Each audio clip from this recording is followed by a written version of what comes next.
हरे कृष्णा।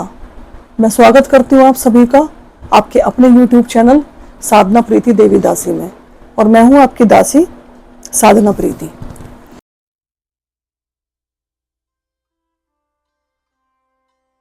जब मनुष्य भगवान के शुद्ध भक्त गुरु के रूप में जो प्रकट होते हैं इस पृथ्वी पर, उनको जब मनुष्य सरेंडर कर देता है, उनकी शरण में चला जाता है, तो उसका जीवन शुद्ध हो जाता है और धीरे धीरे करके वो भगवान की प्राप्ति कर लेता है। नारद मुनि ने शिकारी को विश्वास दिलाया, यदि तुम मेरी शिक्षाओं को सुनते हो तो मैं कोई मार्ग ढूंढ सकता हूँ जिसके द्वारा तुम मुक्त हो सकते हो। भगवान श्री कृष्ण के शुद्ध भक्त बहुत शक्तिशाली होते हैं, इसमें से प्रत्येक संपूर्ण जगत को बचा सकते हैं। तो नारद मुनि के बारे में तो क्या कहना है, वो तो शुद्धतर से भी शुद्धतर है जो नारद मुनि है। तो शिकारी को विश्वास दिलाया कि अगर तुम मेरी शिक्षाओं को सुनते हो तो मैं कोई मार्ग ढूंढ सकता हूँ और तुम्हारे जीवन और जिसके द्वारा तुम मुक्त हो सकते हो, पाप से मुक्त हो सकते हो। वह बहुत से शुद्ध भक्तों के आध्यात्मिक गुरु हैं। जो नारद मुनि है वो बहुत सारे आध्यात्मिक शिष्यों के गुरु हैं जो है। अब जैसे ध्रुव महाराज जी के भी गुरु माने जाते हैं जो नारद मुनि है। ध्रुव महाराज जी जो है उनको जो मंत्र जो बताया था जप करने के लिए, वो नारद मुनि ने ही दिया था।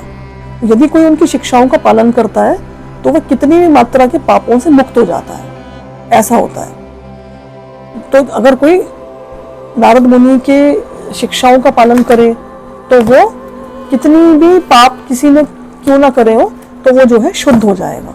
तब शिकारी बोला, प्रिय मुनिवर आप जो भी कहेंगे मैं करूंगा। शिकारी ने तो ऑलरेडी सरेंडर कर दिया था, तो वो कहता है कि जो भी आप कहेंगे वो मैं करूंगा। नारद मुनि ने शिकारी की तरफ करुणा से देखा और कहा, सबसे पहले अपने धनुष को तोड़ दो। वो नारद मुनि ने कहा कि तुम अपने धनुष को तोड़ दो, तब मैं बताऊंगा कि आगे क्या करना है। शिकारी अचंभित रह गया, यदि मैं अपने धनुष को तोड़ दूंगा तो मेरे परिवार का पालन कैसे होगा। नारद मुनि ने कहा, चिंता मत करो, मैं प्रतिदिन तुम्हारे भोजन की व्यवस्था प्रतिदिन तुम्हारा भोजन भिजवा दिया करूंगा। नारद मुनि जानते थे कि वास्तव में श्री कृष्ण ही सबकी आवश्यकताओं की पूर्ति करने वाले हैं। उनको पता था कि शिकारी भूखे मरने वाला तो नहीं है, और नारद मुनि को तो पूरा ज्ञान है कि वास्तविकता तो यह है कि सभी की आवश्यकताओं को पूरा करने वाले स्वयं भगवान श्री कृष्ण है।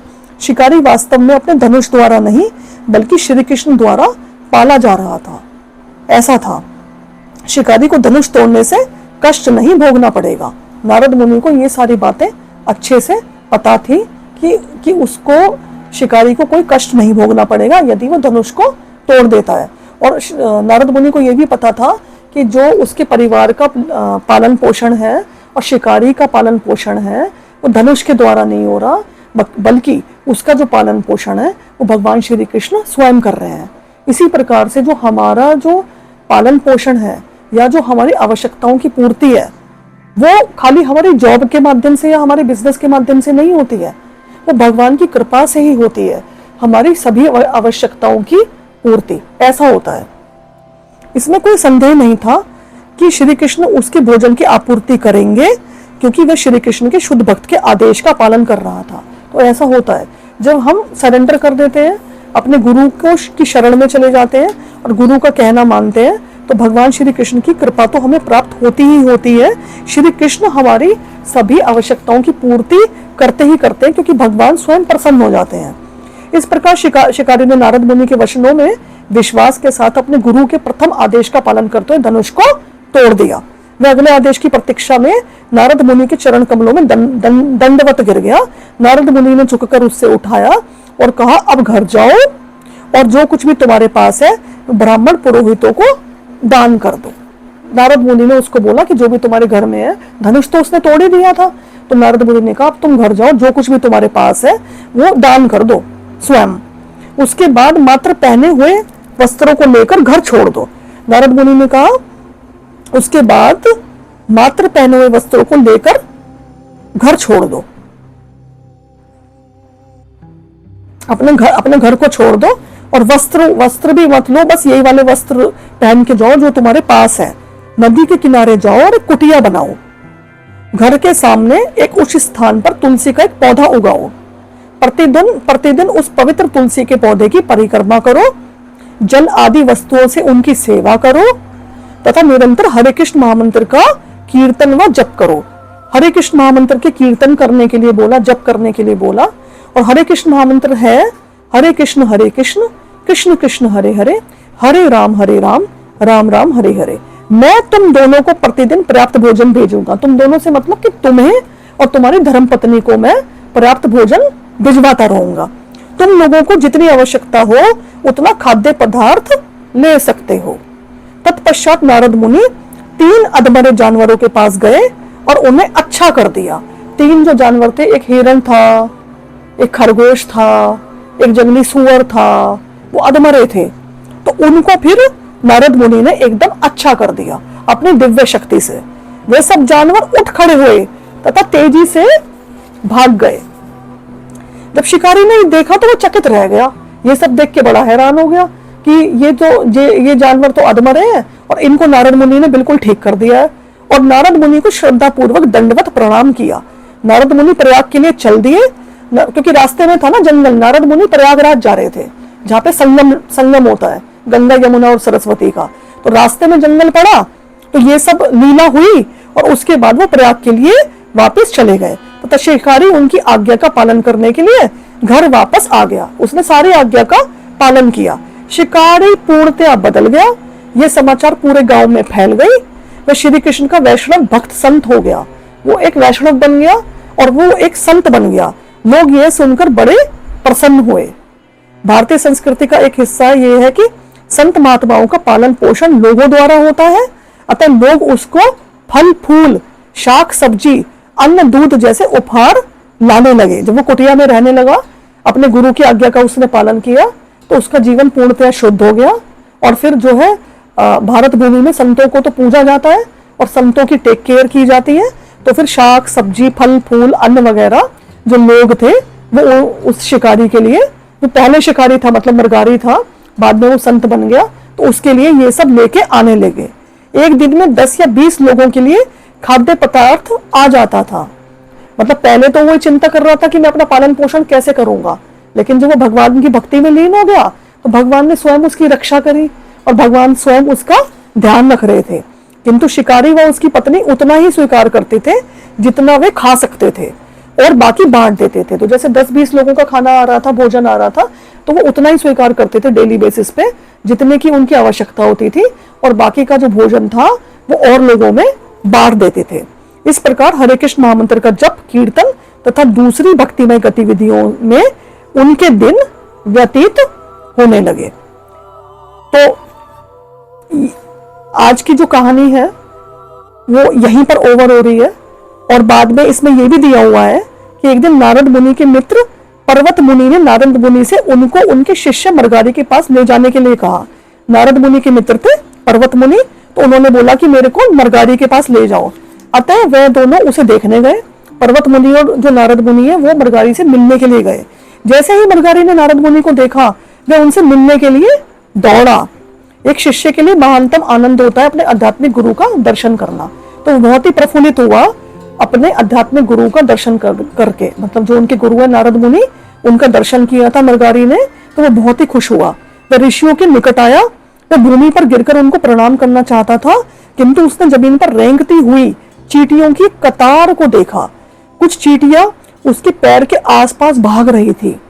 अगर वह प्रणाम करता तो चींटियां कुचल जाती। वह एक चींटी को भी नुकसान नहीं पहुंचाना चाहता था। वो नहीं चाहता था कि एक चींटी को भी नुकसान पहुंचे। तो उसका जीवन इतना ज्यादा शुद्ध हो गया मरगारी का।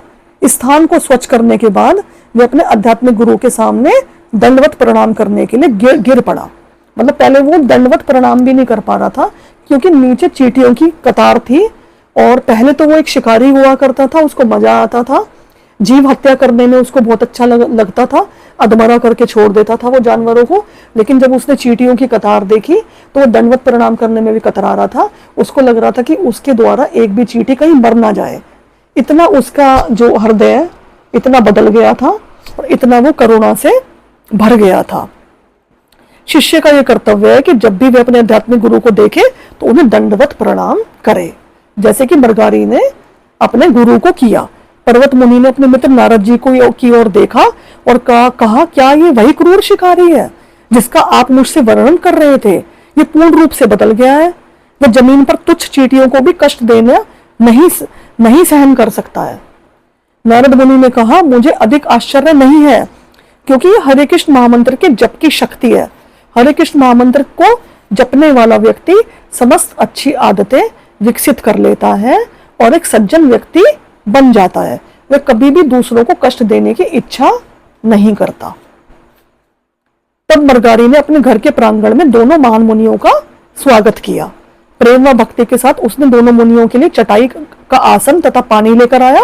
उसने उनके चरण धोए तथा दोनों पति पत्नी ने वह पानी पिया चरणामृत के रूप में और अपने सिर पर छिड़का। तब शिकारी अपने आध्यात्मिक गुरु के सामने हरे कृष्ण गाया और उसका शरीर कांपने लगा। वह आंखों में आंसू आ गए। अपार प्रेम से परिपूर्ण अपने हाथों को उठाया और अपने कपड़ों को ऊपर नीचे हिलाता हुआ नाचने लगा। वह उस कृपा का स्मरण कर रहा था जो नारद मुनि ने उसको प्रदान किया था। नारद मुनि ने अपने शिष्य की तरफ खुश होकर देखा और पूछा, मेरे प्रिय वैष्णव, क्या तुम्हारे पास जीवन यापन करने के लिए पर्याप्त सामग्री मिल रही है? तो शिकारी ने बोला, मेरे प्रिय गुरु महाराज, जिसको भी आप भेजते हैं, जब भी वह मेरे पास आता है मुझे कुछ ना कुछ दे जाता है। कृपया इतना सारा ना भेजा करें, क्योंकि हम लोग सिर्फ उतना ही चाहते हैं जो हम दोनों के लिए पर्याप्त हो। श्री कृष्ण का भक्त श्री कृष्ण जो भी देते हैं उसी से संतुष्ट रहता है। वह सिर्फ उतना ही ग्रहण करता है जितना शरीर व आत्मा को साथ में रखने के लिए आवश्यक होता है। नारद मुनि मुस्कुराए और ये देखकर प्रसन्न हुए कि शिकारी सारी बुरी आदतों को छोड़ चुका है। उन्होंने कहा, तुम भाग्यशाली हो। तो ये जो कहानी है